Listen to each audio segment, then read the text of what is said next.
ఉన్నారు మీరందరూ? నేనైతే చాలా బాగున్నాను. మనకు రేపటి నుంచి నవరాత్రులు మొదలవుతున్నాయి కదా.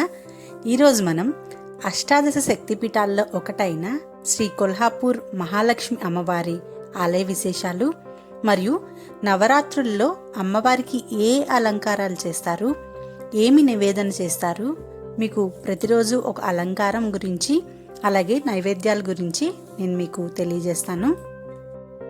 ముందుగా దసరా విశిష్టతను తెలుసుకుందాం. దసరా హిందువులకు ఒక ముఖ్యమైన పండుగ కదా.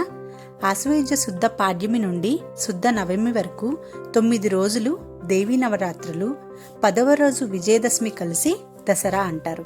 ఇది ముఖ్యంగా శక్తి ఆరాధనకు ప్రాధాన్యత ఇచ్చే పండుగ. ఈ పండుగకు నవరాత్రి, శరన్నవరాత్రి అని పిలుస్తారు. శరదృతువు ఆరంభంలో వచ్చే పండుగ గనక ఈ పేరు వచ్చింది. అష్టాదశ శక్తిపీఠాల్లో 7వదైన కొల్హాపూర్ శ్రీ మహాలక్ష్మి అమ్మవారు మహారాష్ట్రలోని కొల్హాపూర్లో ఉన్నది. ప్రళయకాలంలో పరమశివుడు తన త్రిశూలంతో కాశీనగరాన్ని ఎత్తి రక్షించగా నీటిలో మునిగిపోయిన ఈ క్షేత్రాన్ని మహాలక్ష్మి అమ్మవారు తన కరములతో పైకి ఎత్తినందున ఈ క్షేత్రానికి కరవీర క్షేత్రమనే పేరు వచ్చిందని చెప్తారు. ఈ క్షేత్రంలో మహాలక్ష్మి అధిష్టాన దేవత కాగా శివుడు నీరుగా, విష్ణువు రాయిగా, మహర్షులు ఇసుకగా, దేవతలు చెట్లుగా, 3.5 కోట్ల తీర్థాలు సూర్యగ్రహణం రోజున ఇక్కడ కొలువై ఉంటారని, అందుకే సూర్యగ్రహణం రోజు ఈ క్షేత్రంలో స్నానాలు చేస్తే పంచమహాపాతకాలు సైతం ప్రక్షాళనమవుతాయంటారు. కొల్హాపూర్ క్షేత్రాన్ని కరవీర నగరమని, ఇక్కడ కొలువై ఉన్న మహాలక్ష్మిని కరవీర మహాలక్ష్మి అని స్తుతించారని పద్మ, స్కాంద దేవి భాగవతాలు ప్రస్తావించాయి. ఇక్కడ మహాలక్ష్మిని ప్రేమగా అంబాబాయిగా పిలుస్తారు. ప్రతి సంవత్సరం లక్షల మంది భక్తులు ఈ చారిత్రక దేవాలయాన్ని సందర్శించి ఆమె దీవెనలు అందుకుంటారు. సూర్యకిరణాలు ప్రతిరోజు దేవతా విగ్రహానికి బంగారు సొగసులు అందిస్తూ తాకే విధంగా ఈ ఆలయం నిర్మించబడింది. ఇక్కడ ఇది ఒక ఆసక్తికరమైన విషయం. ఒక రాతి పీఠం మీద 4 చేతులతోనూ 40 కేజీల వజ్రాలతో తయారైన కిరీటంతో మహాలక్ష్మి కొలువై ఉంటుంది. 3 అడుగుల ఎత్తుగల నల్లరాతిపై మహాలక్ష్మి ప్రతిమను చెక్కడం జరిగింది. అమ్మవారికి రోజు 5 సార్లు అర్చన జరుగుతుంది. చైత్రమాసంలో వచ్చే పౌర్ణమితో పాటు నవరాత్రులప్పుడు అమ్మవారికి వైభవోపేతంగా వేడుకలు జరుపుతారు. ప్రతి శుక్రవారం సాయంత్రాలలో పౌర్ణమి నాడు అమ్మవారిని ఆలయం వెలుపల ఊరేగిస్తారు. ఇక్కడ జరిగే ప్రధాన ఉత్సవం నవరాత్రి ఉత్సవం. ముఖ్యంగా ఆశ్వయుజ శుద్ధ పంచమి నాడు విశేషంగా గొప్ప ఉత్సవం జరుగుతుంది. అంతేకాకుండా ఈ నవరాత్రుల 9 రోజులు అమ్మవారిని ఆలయం వెలుపల సాయంత్రం వేళలో ఊరేగిస్తారు. నవరాత్రులలో మొదటి రోజు అమ్మవారు మనకు శైలపుత్రి అలంకారంలో దర్శనమిస్తారు. అలాగే మొదటి రోజు నైవేద్యంగా తీపి బూంది మరియు శనగల గుగ్గిళ్లను నివేదన చేస్తారు. శైలపుత్రి అలంకారంలో మనకు ఆకుపచ్చ రంగులో అమ్మవారు దర్శనమిస్తారు కనుక మహారాష్ట్రలోని ఆడవారందరూ మొదటి రోజు ఆకుపచ్చ రంగు చీరను ధరిస్తారు. ఇప్పుడు మనం అమ్మవారి నైవేద్యమైన తీపి బూంది ఎలా తయారు చేసుకోవాలో చూద్దాం. అలాగే శనగల గుగ్గిళ్ళు ఆల్రెడీ నా ఛానల్లో అప్లోడ్ చేశాను. లింక్ డిస్క్రిప్షన్ బాక్స్లో ఇస్తాను, కావాల్సిన వారు చెక్ చేయండి. తీపి బూందీకి నేను 1.5 కప్పు పంచదార తీసుకుంటున్నాను పాకం కోసం. దానికి 1 కప్పు వాటర్ వేసుకొని మనం ఇది బాయిల్ చేసుకుందాం. అలాగే 2 కప్పుల జల్లించిన శనగపిండి తీసుకున్నాను. నేను 2 కప్పుల శనగపిండికి నేను 1.5 కప్పు పంచదార తీసుకున్నాను. కొంచెం సాల్ట్ వేసుకుంటే మీకు టేస్ట్ బాగుంటుంది. కొంచెం అంటే 1/2 స్పూన్లో కూడా ఇంకా తగ్గించి వేసుకోండి.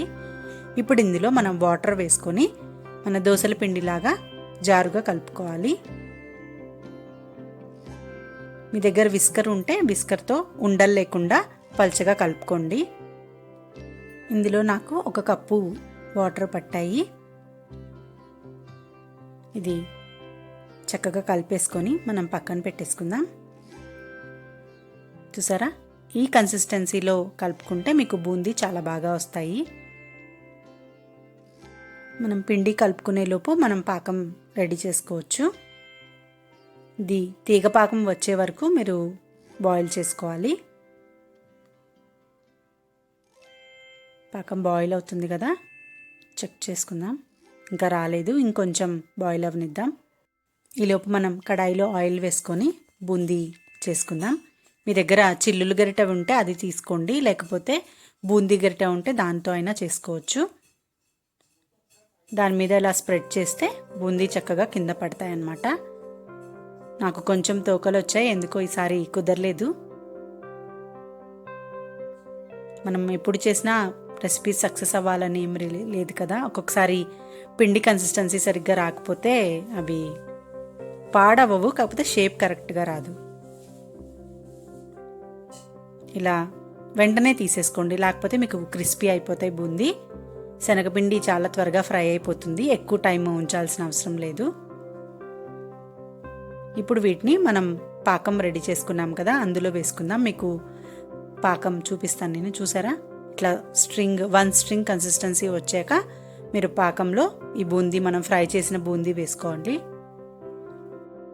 ఇప్పుడు ఈ మిగిలిన పిండిలో నేను కొంచెం ఫుడ్ కలర్ యాడ్ చేసుకున్నాను, చాలా కొంచెం.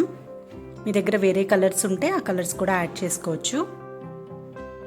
ఇది ఒకసారి కలిపేసుకొని సేమ్ మనం ఇందాక ఏదైతే ప్రాసెస్ చేసామో అలాగే బూందీ ఫ్రై చేసుకోవాలి.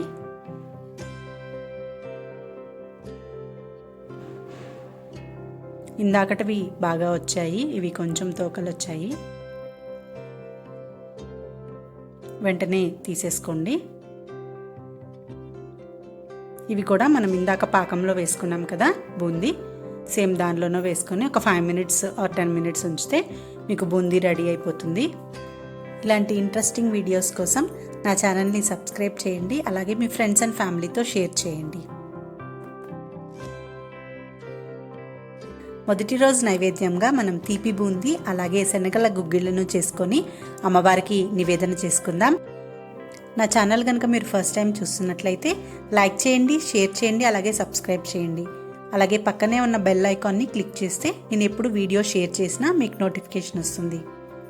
మన తర్వాత వీడియోస్లో అమ్మవారికి ప్రతిరోజు చేసే అలంకారాలు మరియు కొల్హాపూర్ అమ్మవారి గురించి మనకి తెలియని విశేషాల గురించి తెలుసుకుందాం. Thank you for watching. Bye bye.